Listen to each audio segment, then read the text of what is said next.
Hello everyone, welcome to the next class on the optimization technique. Today we will discuss some more examples on the KKT condition, but having with the two constants are there. The last lecture was on the KKT condition with the one constant. So that's why this is the part 2. Myself, Dr. Gar, working in the School of Mathematics, Thapar Institute, India. You can find more videos related to the optimization techniques. You can simply browse this link where you can find the full course. What we have discussed in the last two videos is that this is the KKT conditions are the necessary as well as the sufficient condition for finding the absolute maximum or the global maximum are there. Also, it is for the absolute maximum, minimum or the global minimum are there. The only difference between here is this sign. If it is a minimum, then you have to replace this lambda I to be less than of 0. Or in terms of the more generalized one, we can see what is the necessary conditions for the maximization and for the minimization. So since this is a constant optimization problem, so you have to firstly define the Lagrangian function like f of x minus of this, and the necessary conditions are here partial derivative of x with respect to 0, that's the same on both sides, lambda I, that is the Lagrangian multiplier, into the constraints is 0, that's again same on the both side. This is nothing but the feasibility of there, this is the similar on both sides. Now since if my problem is the maximization, then you have to take lambda I as a greater than 0. If your problem is minimization, you have to take as a less than 0, but make sure that you have to take as a negative. If you have take f of here as plus, then this sign will be reversed. Then this will be less than of 0, then this will be greater than 0. So I always prefer to take as a negative of them, so that you may remember if the problem is maximization, it must be greater than. If it is minimum, then of the less than.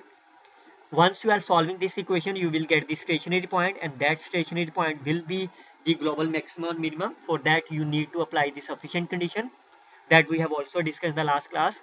That if the problem is, how you remember these four cases are there, that's very simple. If your problem is the maximization, that is case 1 and 2, you have to prove the function is a concave. How you prove that? That is based on the Hessian matrix that we will see in the next slide. And if my problem is the minimization, that's the case 3 and case 4, we will prove that the function is convex. On the other hand, what about the constants? If your constants will be less than of the sign, then you have to prove it's a convex. Look at the case 1 is a less than sign, so it's a convex. Case third is a less than sign, so it's a convex. If function is greater than equal to 0, then it's a convex, concave are there. How you prove that it's a convex or concave? That's very simple. You have to draw the Hessian matrix and then compute the principal minors. If all the principal minors are positive, then we will call as the minimum point. That is for the minimization problem, you have to prove all the minors are greater than 0. That means the function is convex. On the other hand, if you have proved that your function is concave, it means you have to prove that the minors are their alternating sign. But make sure that the first one should be negative. If it means if you prove that d1 is greater than 0, d2 less than 0, d3 is greater than 0, and so on, that is opposite sign, but the first minor is not be less than 0, so it means this is neither the maximum nor the minimum. And this is one of the simple useful tips for you. If you prove that a function is convex, that's every function whose shape is u shape, like x square, you know that x square is here. If you take x4, this, so every u shape function is a convex function. Every function which is a linear, like say 2x1 plus 4x2 less than equal to 4, this is a linear function, so it's a concave as well as convex both. So if I say x square minus x, whether it's a convex or concave, so look at that, what is the meaning of the x square? This is my u shape, so it's a convex function. X is a linear function, so it's a concave as well as convex both.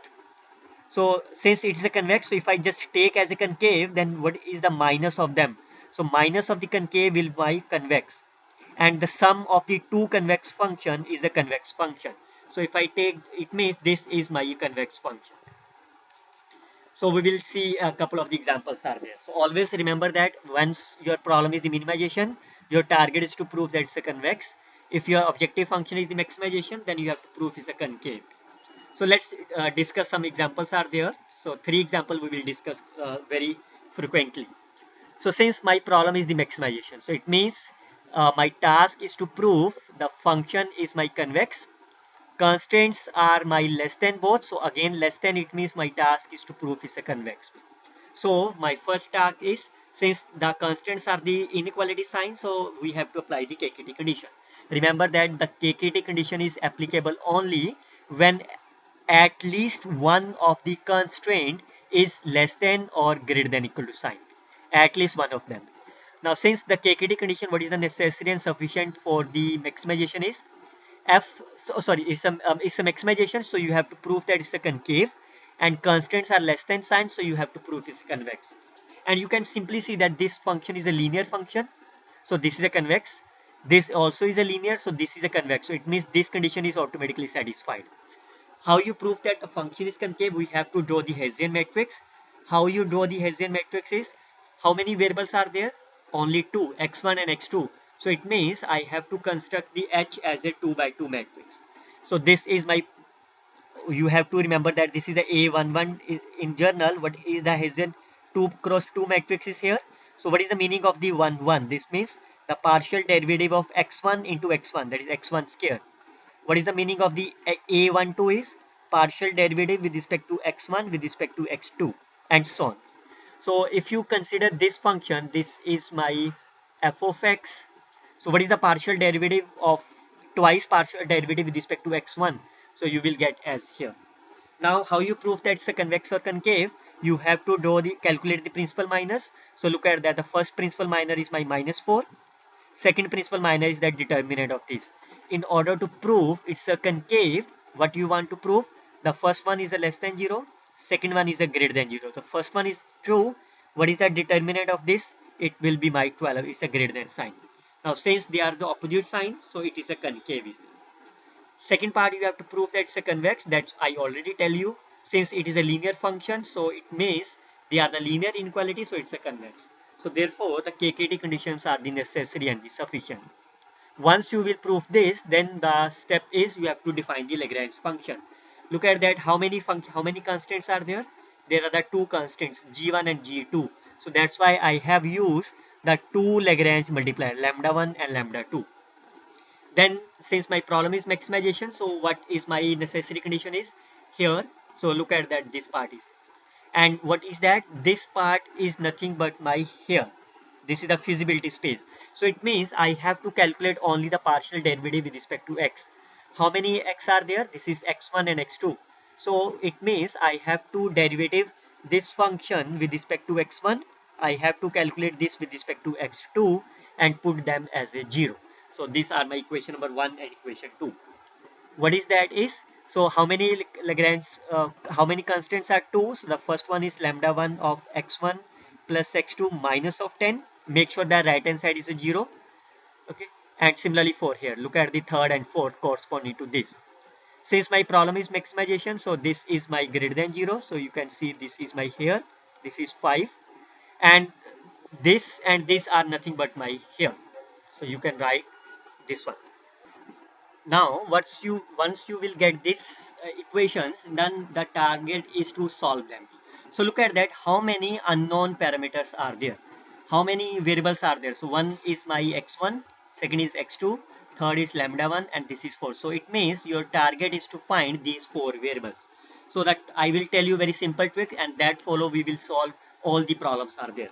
So we will assign the restrictions on here. Look at that, the nature of this is they are either greater than or equal to 0. So how many cases are there? So it will be 4 cases.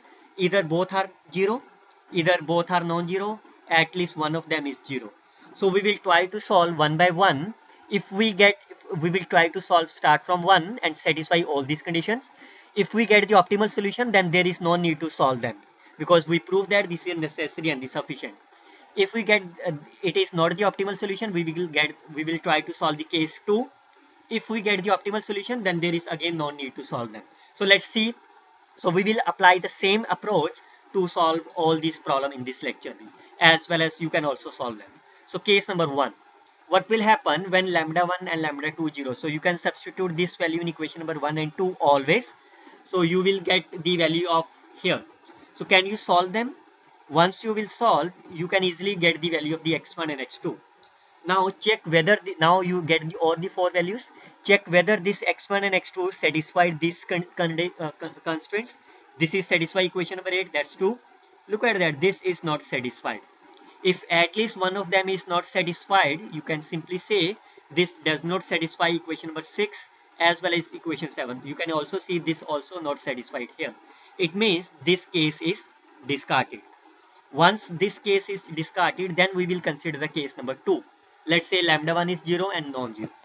Again, look at that. What will happen if lambda 2 is non-zero? So look at that. From the equation number 4, what do you get?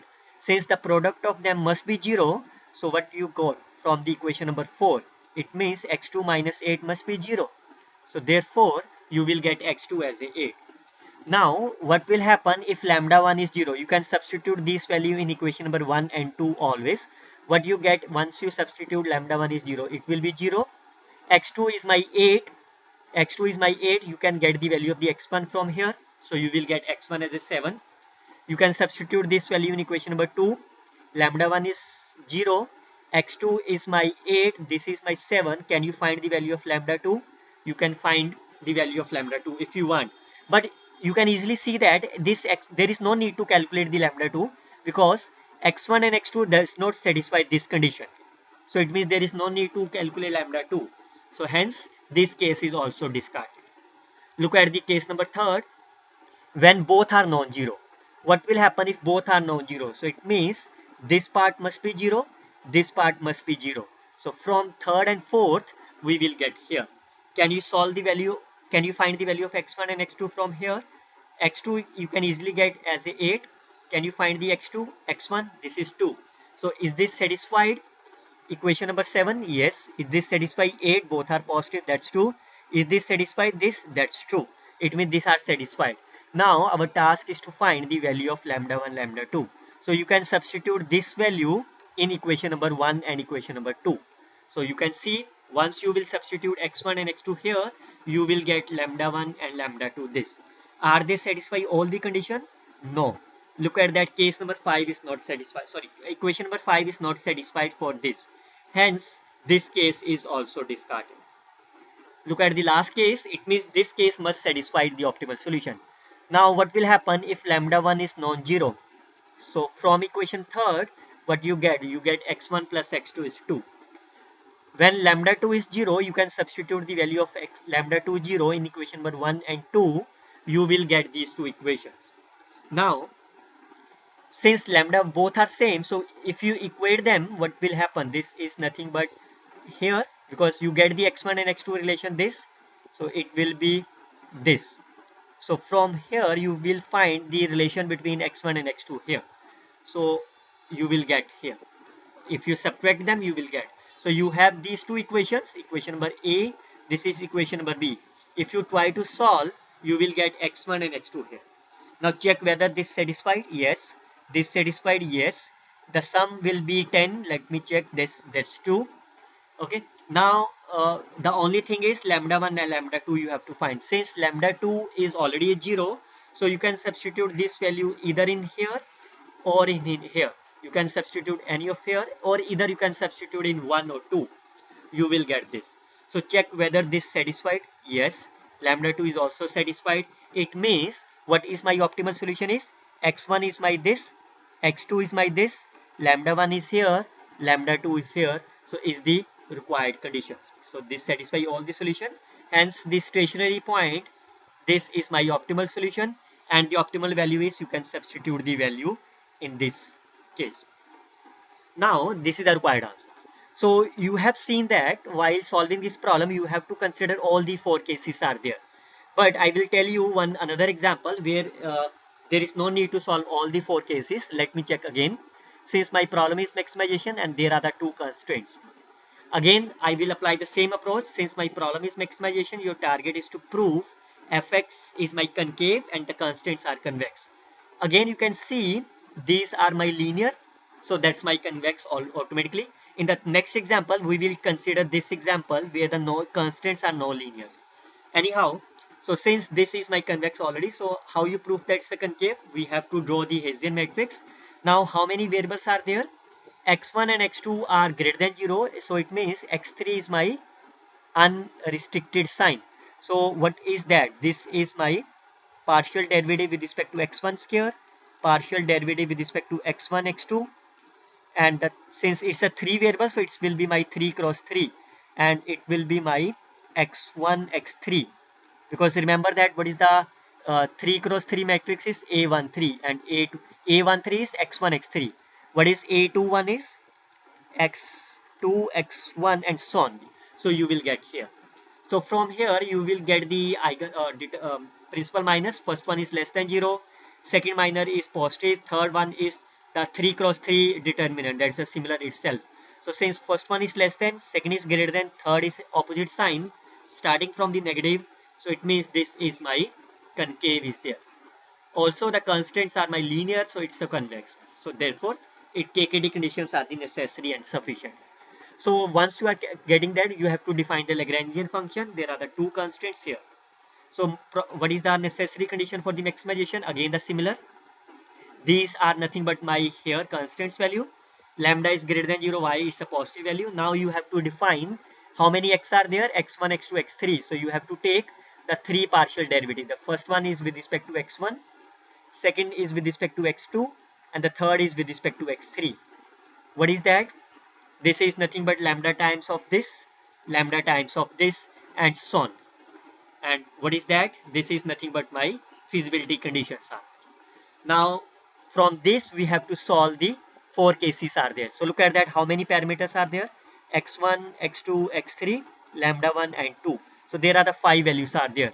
But from third you can easily get that the value of x3. So it means x3 is always be a 0. So let's start with the first case. So what will happen if lambda 1 and lambda 2 both are 0? You can substitute in equation number 1 and 2 always. So you will get the value of x1 and here. Check whether they are satisfied. So this is satisfied. This is not satisfied. Equation number 7 is not satisfied. Although equation number 8 is also not satisfied. It means this case is discarded. Let's consider second case, when you can take any one of them. You may take as lambda 1 is 0, this is non-zero. So what will happen if lambda 1 is non-zero? So from here equation number 4 you will get as x1. Okay, we can substitute lambda 2 is 0 here, it will be 0. So you can get these two equations. Also when lambda 1 is non-zero, you can substitute the value here. What you get? You will get x1 plus x2 minus 2 is 0. So from this you can solve them. Okay, so from here you can get the value of the x1. From here you can get the value of the x2. Substitute the value of x1, x2 here. So you will get this. So whether this lambda 1, 3 is satisfied? Yes. Lambda 2 is satisfied. Now you can find the value of this in here. You will get the x1. You can substitute the value of here in. You will get the value of x2 here. Now check whether this x1 and x2 satisfy this. The sum is less than 2, that's 2. 2x1 plus 3x2, that is this is 2, this is satisfied. Both are here. So since this x1, x2, x3 is a 0, lambda 1 is 0, lambda 1 is 3, satisfy all these conditions are there. You can check this satisfied all the necessary conditions. It means this is the optimal solution. So once you will get the optimal solution, then there is no need to solve the case 3 and the case 4.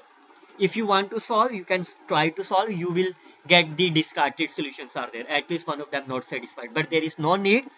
Once you will get these optimal solution of at any case, you have to stop here.